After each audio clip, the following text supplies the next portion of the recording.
Thank you. Of course, we're on Wurundjeri land. The site sits here at the junction of Victoria Braid and Wellington Street. You can see it's in a really dynamic, transforming part of Collingwood to the south. It's really close proximity to the CBD and everything East Melbourne has to offer as well. Now, before there was Meyer and David Jones, Foy and Gibson was the department store, and it really shaped and defined the built fabric of Collingwood that we know today.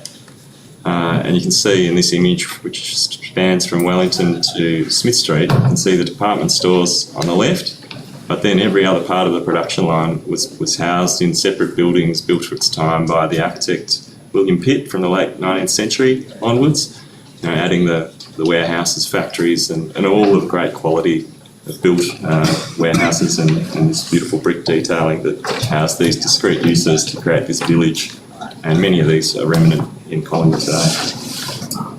So it wasn't really a surprise that when our client with a previous architect came with a singular 180 metre long mega building into Collingwood, it became political. It got 400 objections, and so he wanted a reset, so we were engaged to have another go. And our first meeting started with this fairly intelligent group of objectors, really, who weren't anti-development. They knew things had to happen here, this has to transform, but they wanted something more sympathetic of Collingwood and also of the unique contextual situations that surround the site. So it's a 180 metre site spanning from Victoria Parade on the south, north to the left of Page is Derby Street, and there's the Vine Hotel there, and you can see Wellington Street. So really our response, working with that group sort of intensely for 3 months, and Rob McGorran as well, representing City of Yarra, was to take this cue from the way that Foy and Gibson evolved over time as a building, and a collection of buildings, to break down the bulk of this 180 metre frontage. But it also gave us an opportunity, with treating as discrete buildings, gave us the opportunity to respond to different contextual challenges in different ways.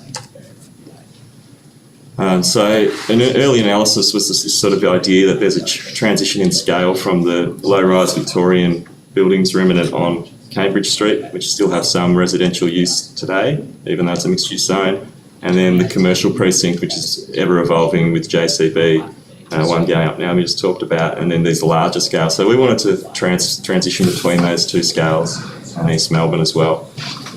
So you see, the module we sort of looked at was sat somewhere between the Victorian house and the large commercial plate, and there's something more akin to the taller buildings in that village of the Foy and Gibson. The heights were kind of predetermined by City of Yarra. They really wanted a max of 11 levels here, but it sort of works in dialogue with the north and south of Collingwood and East Melbourne. And here you can see it in context, the heights starting at 11 to the north and back at 11 at the south, and then we're dropping in the middle, and I'll take you through that as a response to some of those sensitivities of the residential uses to the west.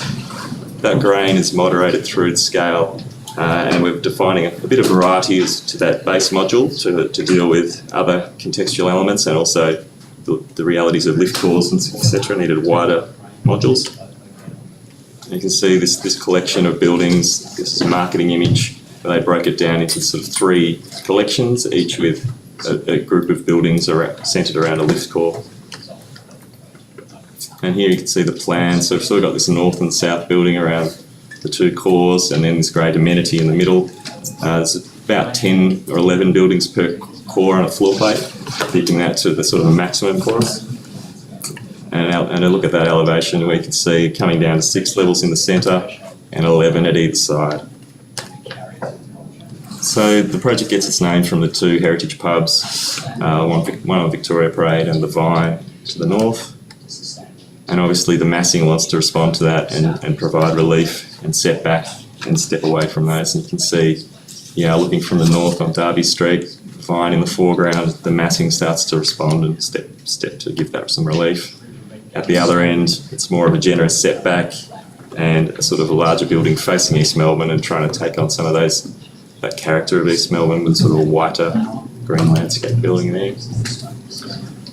The predominant setbacks are larger to Cambridge Street, where we've got this residential interface, and a little bit less generous to create a podium and street wall on Wellington Street. And then we're really working with these local residents. These guys here, there's probably about 9 residential properties. They were really keen on getting some sunlight into their backyards.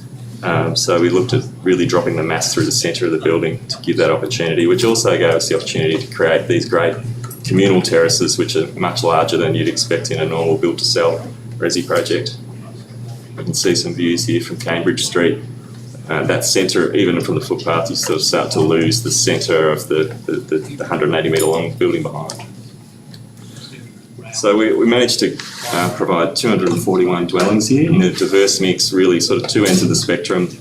A lot of stuff in the really small 1 and 2 bedders, sort of 49%, but then there are some actually great homes here, which are 160 to 200 square metre upwards in the 3 bedders, which are largely taken up by owner-occupiers.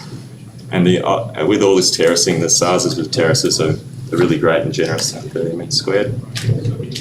David Hicks did the interiors, trying to draw on the industrial heritage and a lot of raw ceilings and brickwork and breaking out onto terraces.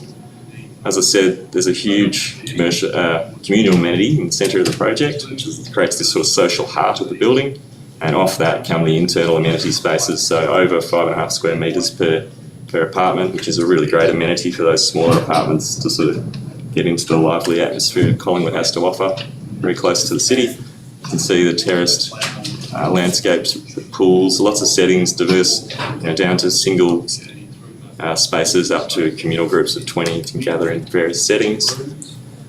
And here's one of the amenity spaces that opens out onto those terraces. It's an informal lounge. And then trying to capture this diversity of character that responds to the grain of Collingwood. We started with 7 retail tenancies, 3 lobbies and 2 pubs on the street. I'll talk about when we went to lease, we came straight out of COVID and we only leased 2 of the tenancies, and we did a community arts building which we gave to CER, which is still there. But Tim merged the last 5 retail tenancies and made the St Haven gym, which is a great amenity if you like elite gyms, but not what we had in mind. So look, this is the image that really resonates with me, is because the building's sitting in the foreground and you kind of have to look twice to see it. We really wanted to respond to those residents and provide something that blends in with Collingwood and provides a large number of homes sort of right near where they need to be on the cusp of the city.